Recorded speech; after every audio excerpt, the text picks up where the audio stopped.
네, 안녕하세요. 저는 코어닥스라는 암호화폐 거래소에서 리서치 센터에서 선임연구원으로 근무하고 있는 김진석이라고 합니다.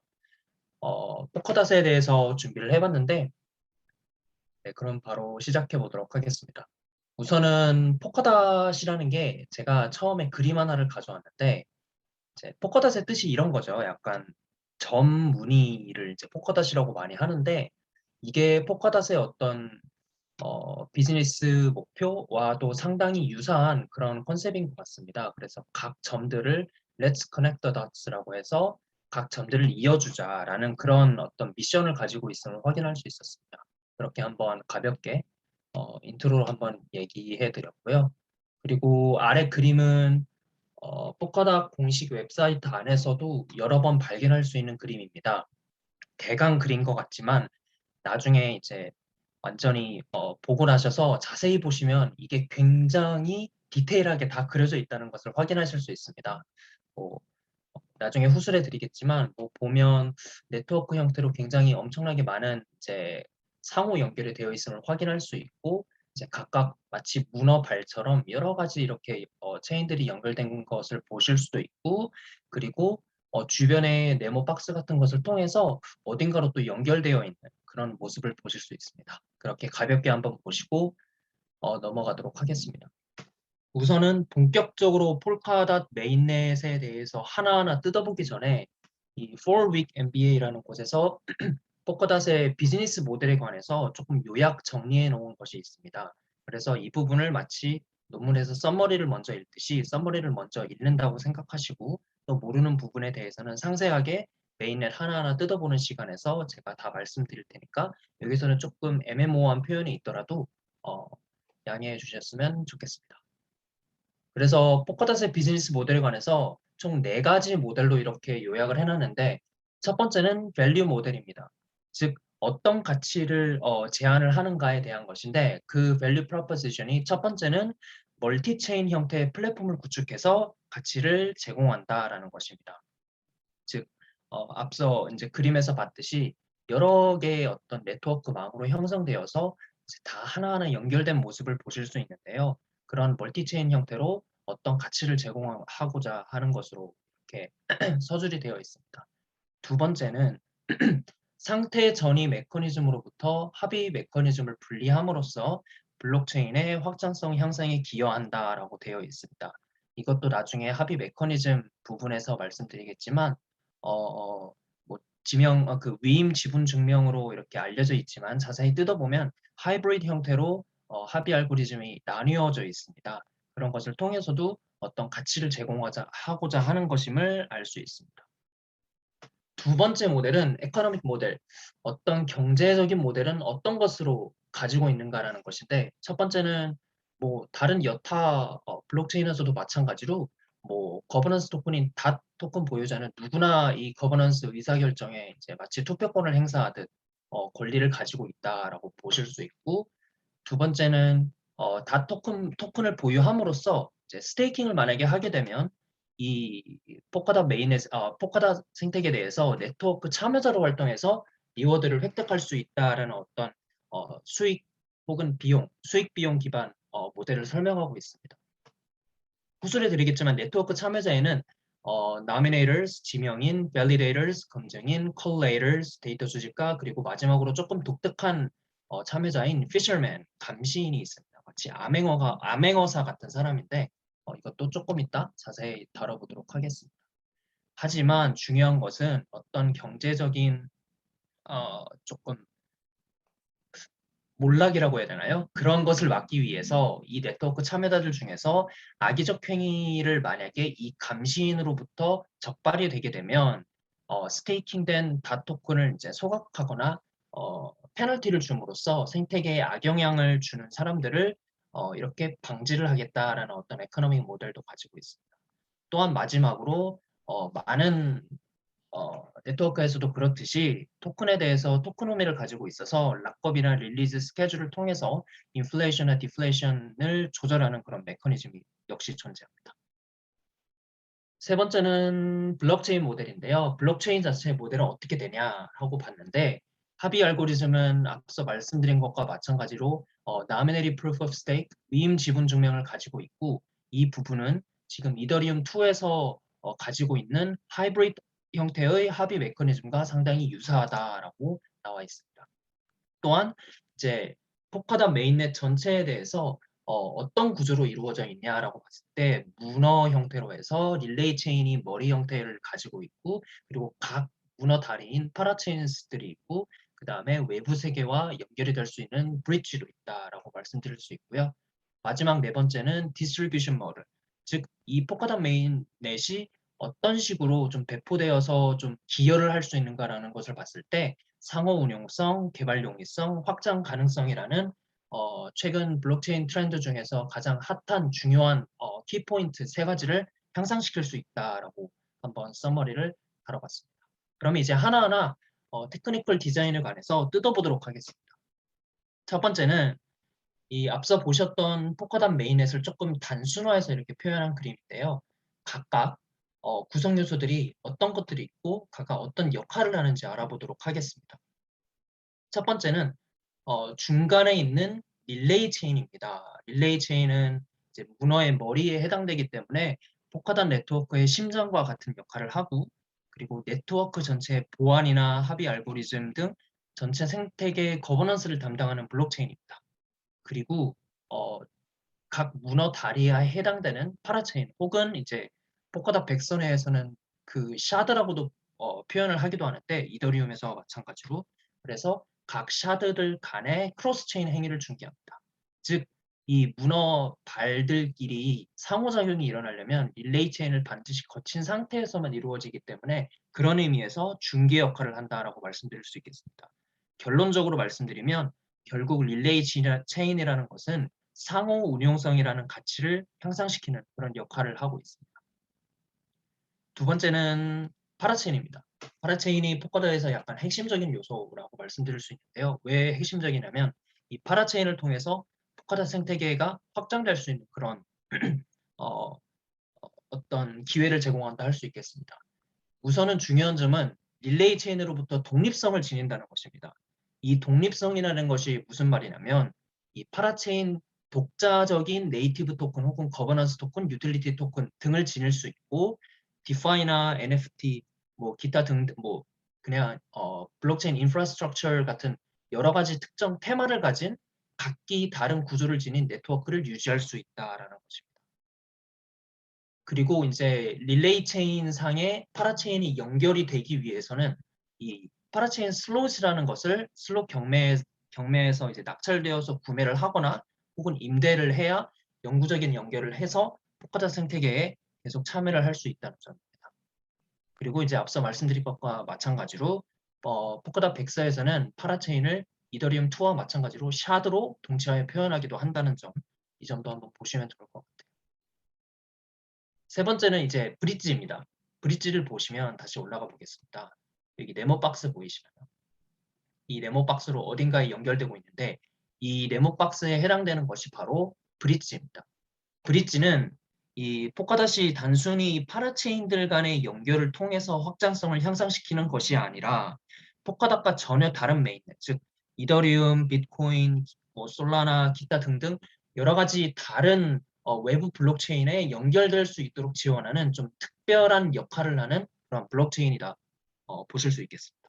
그래서 정리를 하면 포카닷의 메인넷은 이 가장 중간에 릴레이 체인이 있고 그다음에 각 문어 발에 해당되는 파라체인들이 있고 그리고 이 어, 특정한 파라체인과 어떤 완전히 다른 외부 블록체인과 연결 역할을 하는 브릿지도 있다라고 요약을 할 수 있겠습니다. 이렇게 각 엘리멘트들을 받고 그러면 이제 네트워크 참여자에 대해서 한번 보도록 하겠습니다.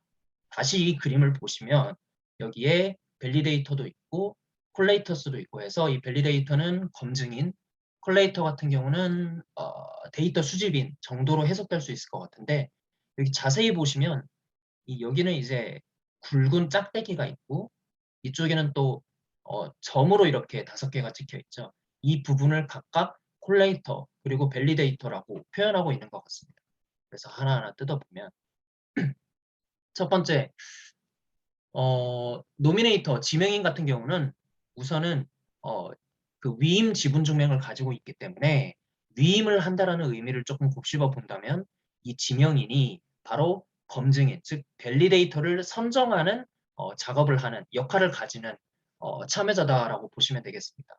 노미네이터가 되기 위해서는 반드시 닷 토큰 스테이킹을 통해서만 될 수 있고, 그리고 이제 밸리데이터를 선정할 수 있는 그런 권한을 가지기 때문에 폴카닷 메인넷의 거버넌스에 관해서 상당히 중요한 역할을 하는 마치 대리인 선거단 그런 느낌으로 보시면 될 것 같습니다.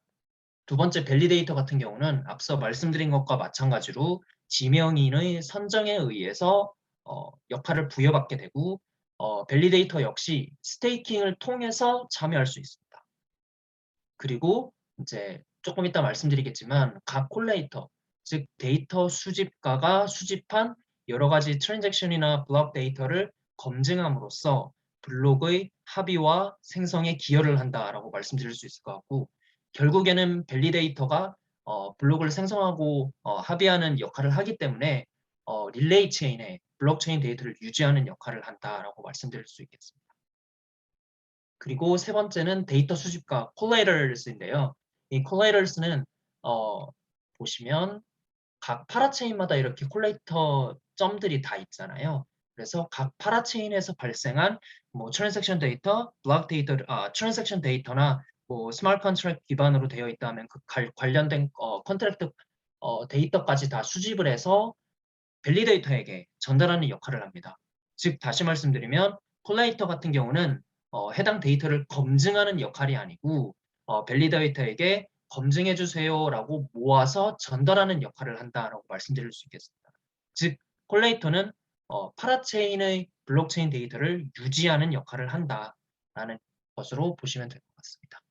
그래서 중간에 밸리데이터하고 콜레이터 간의 비교를 하자면 콜레이터는 각 파라체인에서 발생한 데이터를 수집하기 때문에 파라체인의 데이터를 유지하는 역할, 밸리데이터 같은 경우는 각 파라체인에서 발생한 데이터들을 콜레이터로부터 전달과 블록의 생성과 합의에 기여하는 역할을 가지기 때문에 릴레이 체인의 데이터를 유지하는 역할을 한다. 이런 차이점을 비교해 보시면 좋을 것 같습니다. 마지막으로 피셔맨, 감시인인데요. 감시인은 이제 제가 암행어사로 표현을 했는데 네트워크 참여자 중에서 악의적 행위를 하는 사람 혹은 이 컴퓨팅 파워를 이용하는 검증인이나 데이터 수집가 같은 사람들 중에서 조금 오작동을 하게 돼서 제대로 수집하거나 검증하지 못하는 행위자를 발견하게 되면 바로 밸리데이터 단에 보고를 해서 만약에 이게 내가 제대로 된 악의적 행위자를 발견했다라는 것이 증명이 되면 엄청나게 많은 일확천금의 리워드를 획득할 수 있습니다. 그리고 이 감시인 같은 경우는 콜레이터스나 아니면 각 파라체인의 노드들 중에서 누구나 이 역할을 수행할 수 있기 때문에 조금은 이제 문턱이 높지 않은 네트워크 참여자라고 할 수 있겠습니다. 이 특별한 감시인 구조를 가짐으로써 포카닷 메인넷이 조금 외부 공격으로부터 조금 보안성을 높이고자 그런 노력한 포카닷 메인넷의 구조를 엿볼 수 있습니다. 그렇게 우리가 네트워크 참여자 이 네 가지에 대해서 살펴봤고, 그러면 이제 포카닷의 거버넌스 토큰인 닷 토큰의 어떤 사용 가치가 무엇인가, 어떤 가치를 가지고 있는가를 한번 뜯어보도록 하겠습니다. 세 가지 가치를 가지고 있다라고 백서상에서 말을 하는데 거버넌스 역할, 거버넌스 가치, 스테이킹을 할 수 있는 수단, 그리고 펀딩이라는 것을 할 수 있는 수단 이렇게 나뉠 수 있습니다. 하나하나 뜯어보도록 하겠습니다. 첫 번째는 거버넌스입니다. 앞서 말씀드린 것과 마찬가지로 닷 토큰을 가지고 있으면 이 포카닷 생태계의 거버넌스의 어떤 발전 방향 혹은 정책에 관해서 의사결정권을 지니는 그런 수단으로서 닷 토큰을 이용할 수 있다라고 알려져 있고, 두 번째는 스테이킹입니다. 앞서 말씀드린 것과 마찬가지로 네트워크 참여를 위해서, 즉 그 너미네이터하고 밸리데이터 두 가지 네트워크 참여자가 되기 위해서는 반드시 스테이킹을 해야 되고, 이제 스테이킹을 통해서 널리 알려져 있다시피 리워드를 획득할 수도 있고, 만약에 악의적 행위를 피셔맨 그 감시인한테 들키게 되면 소각이 되거나 페널팅을 당할 수 있기 때문에 이 또한 약간 어떤 경제적인 이윤 동기와 연결이 잘 되어 있습니다. 그리고 앞서 말씀드렸듯이 스테이킹을 통해서 지명인이나 밸리데이터로 참여를 할 수 있다라고 나와 있습니다. 마지막으로 본딩인데요. 이 본딩은 저는 정확하게 영어를 해석했는지 모르겠는데 마치 본드로 붙인다라는 의미라고 저는 해석을 했어요. 즉 본딩이라는 것은 잠시 위로 올라가면 이 파라체인을 릴레이 체인 단에 붙인다라는 의미로 봐서 그 붙이기 위한 용도로 본딩을 통해서 파라체인 슬롯을 릴레이 체인에 연결시킨다. 즉 그런 과정에서 마치 스테이킹과 조금 유사한 형태로 다 토큰을 본딩해야 된다라고 이렇게 나와 있습니다. 그래서 결론을 지으면 다 토큰의 어떤 수단으로서의 가치는 거버넌스와 스테이킹과 본딩으로 이루어져 있다라고 말씀드릴 수 있겠습니다. 그러면 이제 닷 토큰까지 알아봤으니 한번 합의 알고리즘이 무엇인지 정확히 또 뜯어보도록 하겠습니다. 초반에 제가 말씀드렸듯이 nominated proof of stake, 위임된 지분 증명 구조를 가지고 있고 하지만 조금 세부적으로 보면 두 가지로 구분된 하이브리드 형태의 합의 메커니즘을 가지고 있습니다.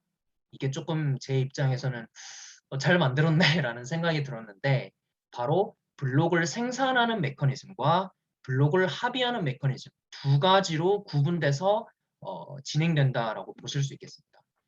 먼저 첫 번째는 BABE, 블록 생산 메커니즘 중에서 이제 Blind Assignment for Blockchain Extension, 즉 약간 랜덤된 이제 블록체인을 새로운 블록을 기존의 블록체인에 연결시키는 과정에서 이제 눈 가리고 결정한다. 즉 랜덤하게 누구를 고른다라는 의미인데, 즉 이것은 여러 가지 밸리데이터 중에서 스테이킹한 양, 즉 지분량에 따라 랜덤하게 선택된 어떤 밸리데이터가 블록을 생산하는 역할을 하게 된다. 즉 이 메커니즘을 바로 베이브, 즉 블록 생산 메커니즘이라고 한다라고 나와 있습니다. 그렇게 블록을 하나 이제 제한을 딱 랜덤하게 선택된 밸리데이터가 제한을 하게 돼서 블록을 이렇게 딱 먼저 형성을 하게 되면 그 다음에 해야 될 일은 이 밸리데이터가 제한을 하게 된 블록에 대해서 다들 합의를 해야겠죠. 마치 이제 뭐 그 작업 증명에서도 그렇듯이. 그래서 그 블록을 합의하는 메커니즘은 바로 그랜파라고 나와 있습니다.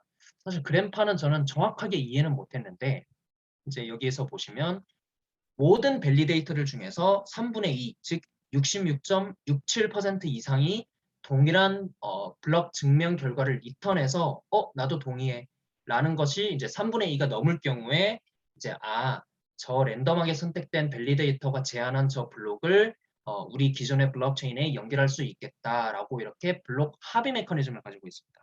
다시 한번 말씀드리면 하이브리드 형태의 합의 메커니즘을 가지고 있는데 첫 번째는 먼저 블록을 누군가가 생산해야겠죠. 그 생산 메커니즘은 베이브이고 그 다음에 그 생산된 것에 관해서 이제 합의를 이뤄야 되는 것에 대해서는 그랜파라는 메커니즘을 이 두 가지를 가지고 있음을 우리는 확인할 수 있습니다. 그러면 나중에 한번 참고해서 보시거나 더 정확한 설명을 해주실 수 있는 분이 계시면 나중에 말씀 부탁드리겠습니다.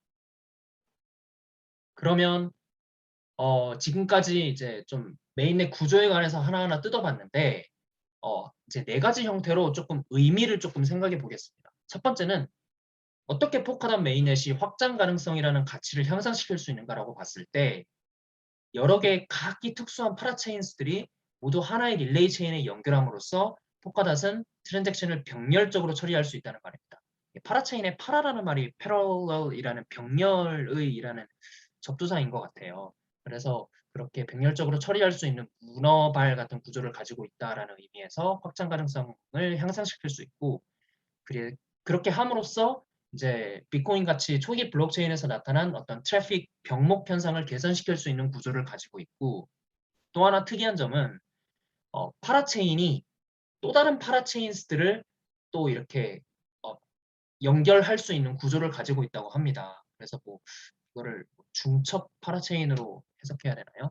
그런 형태를 가지고 있기 때문에 마치 샤드가 샤드를 가지는 그런 형태로 끊임없이 확장성을 향상시킬 수 있는 구조를 가지고 있어서 이 부분에 대해서는 정말 트래픽이 병목 현상이 안 일어나는지는 한번 지켜봐야 되겠지만 이런 형태를 가지고 있다라는 것도 주목할 만합니다.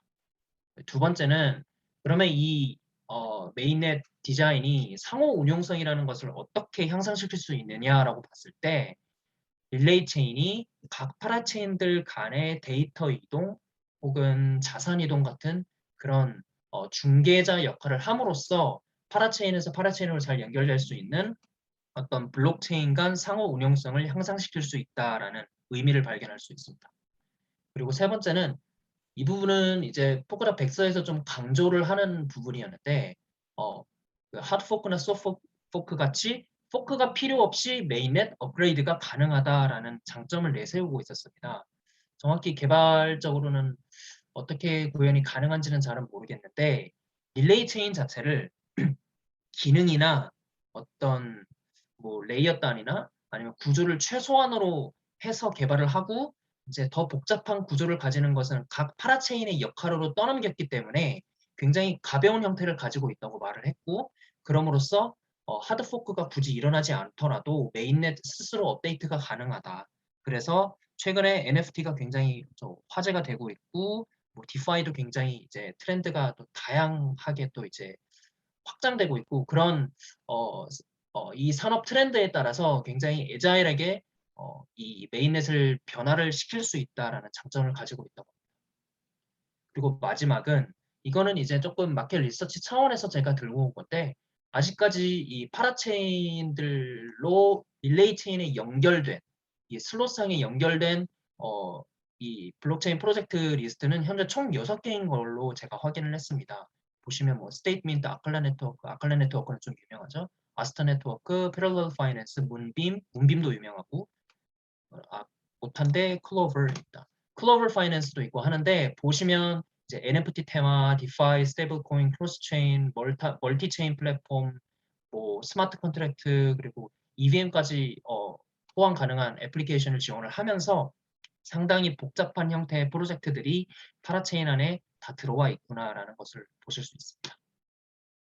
그래서 이제 이 부분은 이제 마지막으로 이제 결론적으로 제가 개인적으로 느낀 점인데 저만 좀 늦게 깨달은 있는데요. 저는 이더리움 2가 지금 한창 진행되고 있는 이더리움 2의 어떤 구조와 너무나도 유사하다라는 것을 발견하게 되었습니다. 이더리움 2에서 가장 중요한 게 뭐 비컨 체인도 있고 샤드도 있고 그리고 지금 작업 증명 기반에서 이 지분 증명 기반으로 이제 합의 메커니즘이 바뀐다라고 말을 하고 있는데 비컨 체인의 경우 밑에 이제 그림을 보시면 비컨 체인의 각 블록이 각 샤드의 데이터로부터 이렇게 모아져서 처리되고 있는 것을 보실 수 있습니다. 샤드 1부터 2, 3, 4, 땡땡땡 64까지 있는데 그래서 비컨 체인의 역할이 마치 릴레이 체인과 너무 유사하다라는 생각을 하게 됐고요. 두 번째는 샤드. 이 이더리움의 샤딩 메커니즘인데 이 부분도 보시면 마치 병렬적으로 처리될 수 있는 즉 이 부분도 제가 들었을 때는 레이어 2 솔루션의 한 종류라고 들었던 것 같은데 이 부분도 마치 병렬적으로 처리될 수 있는 부분이기 때문에 포커닷의 파라체인 구조와 상당히 유사하다라는 그런 느낌을 받았습니다. 그리고 이제 이더리움의 지분 증명도 포커닷의 그 위임 지분 증명과 상당히 유사하다는 생각을 하게 됐고 그래서 결국에는 이 부분이 결론인 것 같습니다. 이더리움 2가 지금 지향하고 있는 것은 바로 포커닷과 같은 릴레이 체인과 파라체인으로 연결된 이런 문어발 형태로 메인넷을 업데이트하고자 이렇게 부단히 지금 여러 가지 업데이트를 진행하는 것으로 느끼게 되었습니다. 네, 제가 부족한 설명이 있다면 코멘트 첨언해 주시면 감사하겠습니다. 발표 들어주셔서 감사합니다.